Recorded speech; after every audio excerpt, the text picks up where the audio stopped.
I've got a chart here. The source is Al Jazeera. It goes through the military capabilities of Israel and Iran, Scott. So active personnel, Israel's at 170,000, Iran's at 610,000. So that's between the Army, the Navy, the Air Force, the Air Defense, and the IRGC. Now, let's go through one by one. So let's go through the personnel. Active personnel, 170,000 to 610,000, Israel to Iran. Reserve, Israel has 465,000, Iran has 350,000. How important is this number, this metric, when looking at the military capabilities of both sides? And then we'll go to the defense budget and the rest of the artillery, the air defense system, the combat aircrafts, etc. Well, Israel and Iran share no common border. So the likelihood of Israeli divisions squaring off against Iranian divisions are very slim. I mean, Iran would have to physically occupy Iraq and physically drive through Syria to get there. And, that's logistically very difficult to do and operationally tough. Long lines of communication, susceptible to interdiction. So these numbers are meaningless, to be honest. What you need to focus on is strike aircraft, missiles, air defense, and with I'll give you Iran, those numbers, Scott, which you probably know. So combat capable aircrafts, 345 for Israel, 312 plus an extra 23 for the IRGC for Iran. And obviously, those are older jets. I think most are older Russian MiG fighter jets and Sukhoi fighter jets. Israel has F-35s, US-made F-35s. That seems, especially based on what we've seen over the last 24 hours, just a big discrepancy there in the capabilities of both sides. Right, but Iran's not striking Israel with Iranian Air Force aircraft. So take those out of the picture. Why? Is that because of Israel's air defense system? And the U.S.'s yes, deception? And also the aircraft that Iran have aren't conducive to long-range strike. These are tactical aircraft, to be used to defend Iranian airspace, as opposed to projecting power into Israel. But so another question. Sorry for my lack of expertise, but couldn't they intercept the F-35s? Or they don't have those capabilities whatsoever? Anything can be intercepted. I mean, the Serbians shot down an F-117 stealth fighter during the Kosovo conflict. The F-35 is always at risk. We've heard stories about how the Houthi in less sophisticated air defense were able to lock onto F-35s and cause American F-35s to break off attack runs. I would think that the Iranians or the Israelis would limit their exposure, meaning that most of the attacks seem to be from standoff weapons that could be delivered by Israeli aircraft from within Iraqi airspace, and that it would be a very limited thing to have aircraft in it. They were talking about Israel losing F-16s, maybe up to 2 F-16s in this strike. Why would they be losing F-16s? Well, if the F-16s were providing combat cover for instance, the extraction of special operations forces, then you would need an F-16 to be physically over the airspace. But it's a very dangerous thing to put your aircraft into Iranian airspace when you don't need to. This is why Israel has the standoff weapons. But Iran doesn't need them. Iran has its ballistic missile strike force, which tonight has demonstrated through at least 3 waves of being able to penetrate air defense and strike targets in Israel. So those are the for Iran, you need to focus on air defense and ballistic missile strike. Those are the 2 things that are most important right now. And for Israel, you need to focus on air defense and their air force's ability to strike. These are the 2 factors that go in. How many armored divisions you have is irrelevant in this regard, because those forces. What about the submarines, Scott? So we've got 5 for Israel, obviously more advanced, and 17 for Iran. Do these make a difference whatsoever? Not in this fight. The submarines for Iran are used to defend coastal waters, maybe some power projection into the Red Sea, etc. For Israel, they have some cruise missile launch capabilities, but strictly speaking, you're going to get far more devastating results with the weapons that Israel has already used than you are adding a handful of cruise missiles and putting a submarine at risk. And I want to, the last topic I want to close out on is the point you made earlier, the possibility of a regime change in Iran. I want to dig into this further. We know that Prince Reza Pahlavi, which the panel was debating how much influence he has in Israel.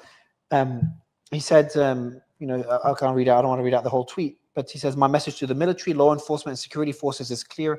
This regime and its corrupt and incompetent leaders do not value your lives or of Iran or our Iran. Separate yourself from them and join the people. And we then saw, I think, a photo of an Israeli official that he took with Prince Reza Pahlavi just a few hours ago. It says coming soon or something along those lines. Not sure if you saw that photo.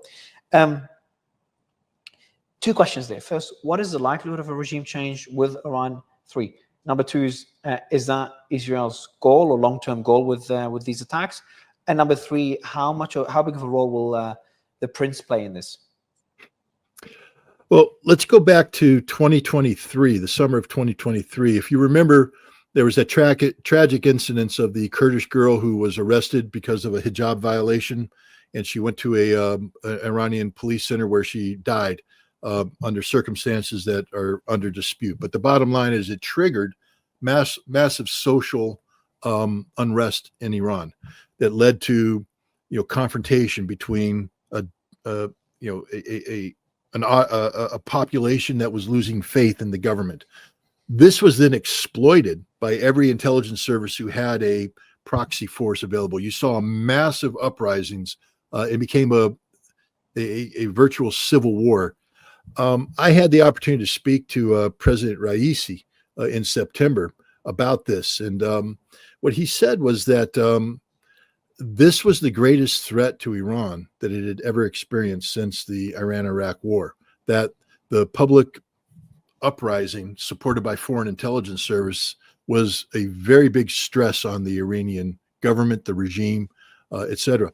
But they were able to overcome it, and that they actually emerged from this stronger because it proved that the Iranian people, when put under pressure, wouldn't flake off and go join the opposition, but would rather rally around the government. And what the government's done since then, I don't know if you've seen photographs coming out of Tehran, women aren't wearing the hijab.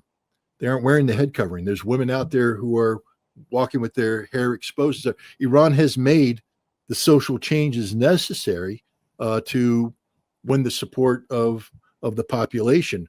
I don't believe that Iran is susceptible to the kind of outside regime change forces that it was vulnerable to in 2023. I think that the Israeli attack is guaranteed that will never happen. I think, if anything, the people of Iran are going to rally even closer around. The assassination of Qasem Soleimani rallied closely around.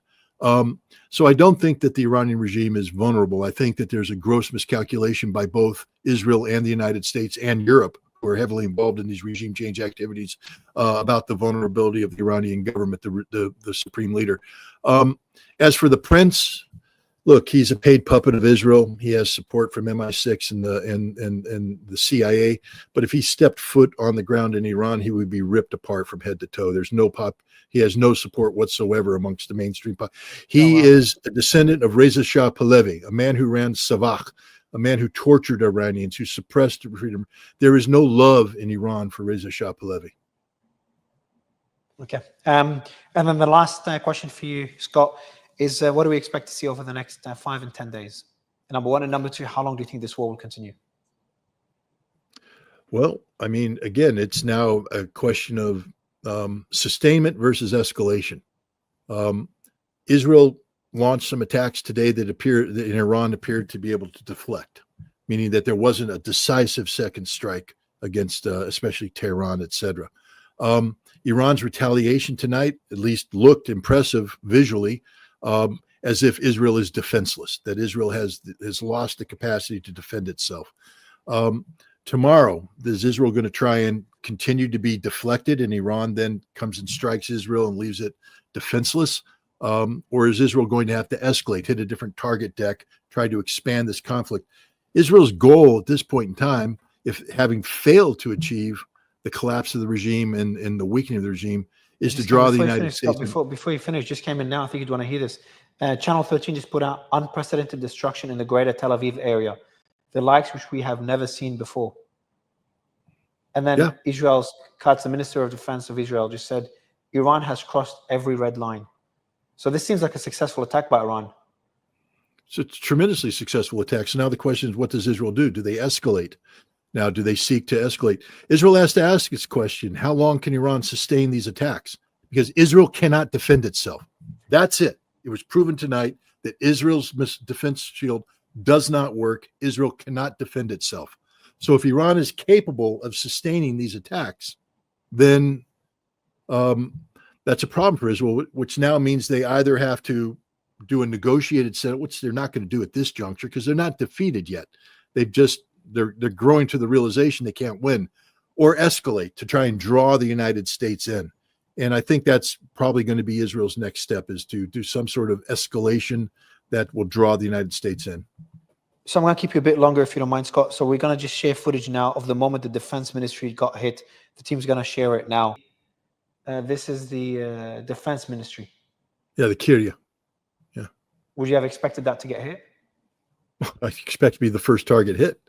Symbolically, it has to be the first target because the Israelis assassinated several senior Iranian defense officials. So the first target that must be struck in Israel has to be the Kiryat. I would also believe that Iran would have targeted Dimona, although I don't know, because the Iranians right now have sort of a high card. I mean, they have the high ground, because if there is radiation detected out of Natanz, which some people have suggested, that means that Israel has violated every red line when it comes to striking nuclear facilities. And the IAEA has already called Israel out for this.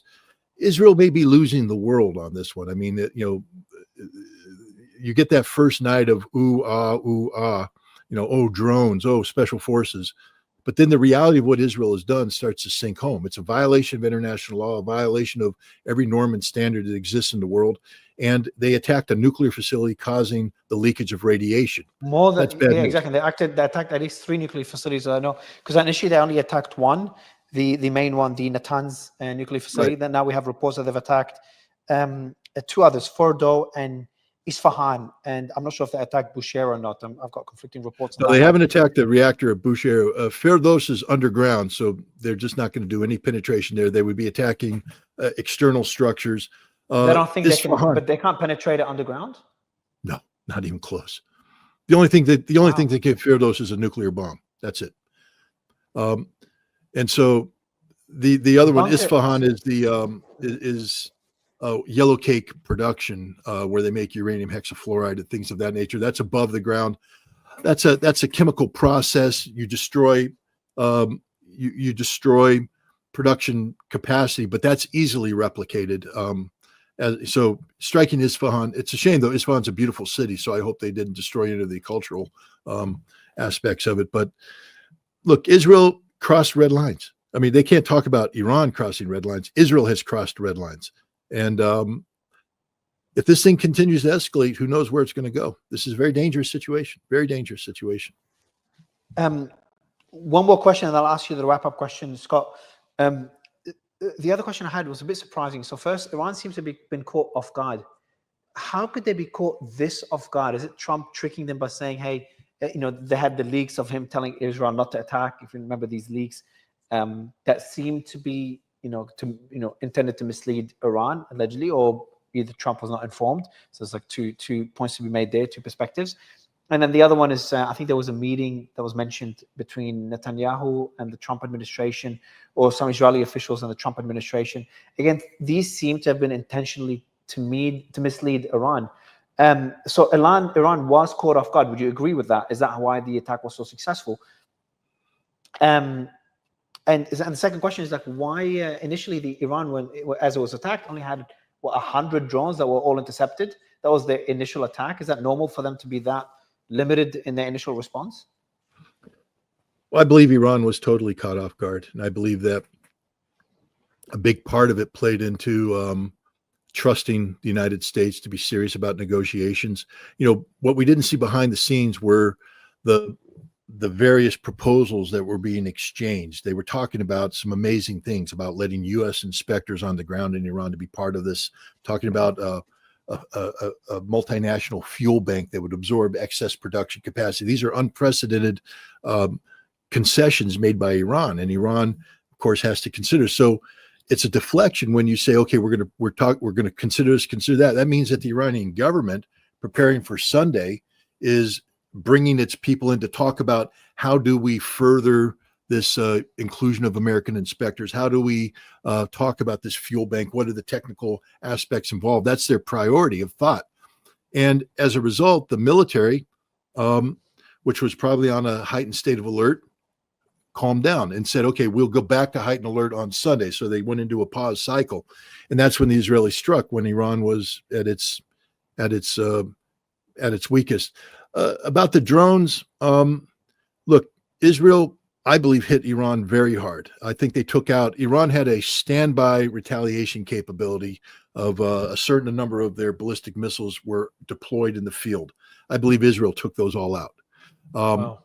And the only thing left for Iran in terms of an immediate response was to fire off drones. Iran had to do something, had to send a signal that we aren't surrendering. They had to show the people we are responding, because it's psychologically, to receive that kind of Pearl Harbor attack is psychologically devastating. So the regime had to demonstrate we are doing something. They fired 100 drones. They got shot down.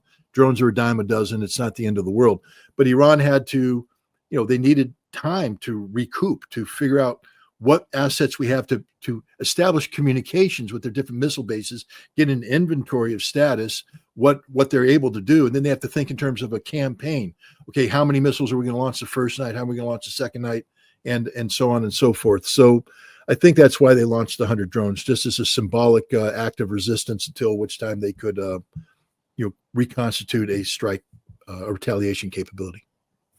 So just a correction to be made. The Israeli Defense Ministry did not suffer a direct hit from Iranian missiles. 2 Iranian missiles struck within 150 to 300 meters of the compound. So it seems they have missed the compound. But there is a comment here from the Iranian Foreign Ministry. Quote, "We reject any calls for restraint at this time." And that's from the Iranian Foreign Ministry. Is that expected for them to say that, or does that mean anything to you? I think right now we're in the standard conflict rhetoric that's coming from both sides. But again, to have the foreign ministry say that's okay, because at some point in time, the foreign ministry could be overridden by higher authorities. The lower down this extreme rhetoric is, the better off you are, because that leaves room for somebody up above to go, all right, we've reconsidered. You get worried when that rhetoric comes from the supreme leader, because there's only one person above the supreme leader, and that's God. And if God is speaking on the side of Iran, we're all in a lot of trouble. So to let you finish with the comment you were making earlier as we were wrapping, is what do you expect to see over the next 5-10 days? You were answering the question before we got interrupted by breaking news. I feel that Israel, at this juncture, in doing their calculations, either has withheld an additional Sunday punch to take Iran by surprise, meaning that they're going to come in with some other surprises in terms of capabilities.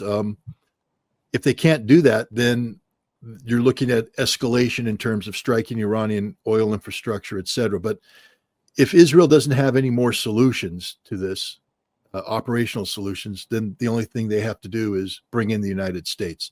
And so they will be seeking to bring in the United States. Iran's job right now is to keep the United States out of this conflict. If Iran right now has demonstrated the upper hand, that they have the ability to strike Israel at will, it's in Iran's best interest simply to repeat this every night. And if Israel is indeed losing aircraft and pilots, that's also unsustainable. And who knows what the future holds? Maybe the Iranians will be able to, snatch up a couple special forces teams on the ground.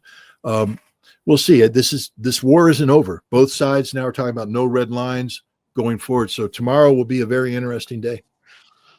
And it's just crazy, the world that we're living in right now. And a few years ago, a war in Ukraine was unthinkable. A war between Israel and Iran was almost unthinkable. And obviously now we're talking about potential conflict between China and the US when it comes to Taiwan. It's no longer unthinkable. It's a pretty scary world. Does this war change anything when it comes to Russia, Ukraine, moving attention away? Does that give Russia the ability to continue the war? And does Russia losing a key ally? Obviously Iran is not going to be able to continue sending drones to Russia with the war it's facing. Could that impact Russia's position in the Ukraine war? Well, Iran's not sending drones to Russia anymore. Iran sent an initial tranche, but Russian defense industry has absorbed these. In fact, the drones that are being launched against Ukraine today, the only thing they have in common with the Shahed 136s that were sent in is their shape. totally different propulsion, different warheads, different electronic warfare capabilities. Russia has taken those drone designs and made them their own. But that doesn't obviate the fact that Russia owes Iran a huge debt. Iran stepped in at a very critical time when Russia was losing the drone conflict. Russia needed a weapon system to help break Ukraine's air defense systems, and this was the drone. And Iran took a big risk, took great exposure politically and geopolitically to assist Russia. Russia signed a strategic framework agreement with Iran on January 17th of this year. Iran is a BRICS nation. Russia has strategic objectives with Iran, the North-South Economic Corridor seeking to link Russia with Iran through Azerbaijan and others. China just opened up the new Silk Road. These are two nations seeking to position Iran, a BRICS member, to be a critical part of a trans-Eurasian economic union. What does it say if Russia stands by and allows Iran to be picked off by Israel and the United States? This regime change operation fundamentally changes the whole calculation with BRICS and the concept of a multipolar world. So I think we're going to see Russia becoming very heavily engaged diplomatically. I think it's important for Iran to establish its own the ability to stand up on its own 2 feet and punch back, which they did tonight, and maybe they can do that over the next couple of days. But Russia can't afford to allow Israel and the United States to pluck Iran out of the BRICS membership. That would be devastating to BRICS. It would be a huge blow to Russia's credibility and China's credibility. So I think you're going to see. Could we see any military support of Iran by China or Russia? I don't believe so. Again, China nothing is unthinkable anymore. I'm asking the questions I would have never asked. Yeah, no, I mean China doesn't have force projection capacity, but what you would see from China, in my opinion, is a statement being sent to the United States to the effect of karma is a bitch. Excuse my language. What goes around comes around. You pluck off Iran, Taiwan's history, pal. You think you can go around and pluck Iran off? We're telling you right now, Taiwan's history. If you want to save Taiwan, knock this nonsense off. I do think you can see hints of that nature. And for Russia, I think they need to send a signal to the United States, too, that while Russia is willing to absorb American stupidity in Ukraine because it's, simply momentum derived from previous failed mistakes, Russia cannot tolerate America behaving irresponsibly on the Russian periphery. And Iran is a strategic part of Russia's future going forward. I don't see Russian missiles flying, but I do see Russia making it clear to the United States that if you want to have Russian cooperation in other projects, this thing has to come to an end. Israel overstepped its bounds, and frankly, Donald Trump, you overstepped your bounds. Iran could be, everybody looking at saying it's the United States reasserting its role, but I actually see it sort of the high watermark of American hegemony, meaning this is Pickett's charge. That's it. That they're not getting any further because China is going to draw a line on Taiwan, and that's the end of Taiwan. And Russia will draw a line saying, not only will we no longer cooperate on Ukraine, but we're not going to cooperate on anything because you are the threat. You are the existential. Do you think Russia could leverage the Ukraine war and the peace negotiations, and China leverage the tariff negotiations? China can do the tariff. Russia can't. Russia has no flexibility on Ukraine. This is an existential struggle for Russia. That's why they've poured all the resources into it. And the Ukraine conflict only ends with the strategic defeat of Ukraine. Russia's not going to give that up for anybody because now we're talking about Mother Russia. But Russia would show flexibility on other issues that it's engaging with the United States, that the United States is deemed to be critical for its national security going forward. But if the United States wants to try and pick Iran off in this way, Russia can't sit back and let it happen. So I do think that there would be consequences for America's actions. And if you get Russia and China stepping in diplomatically to warn America of the dire consequences, and Iran is able to stand up on its own 2 feet and continue to deliver punches to Israel, you could see a negotiated to the settlement that is the detriment of Israel and to the benefit of Iran.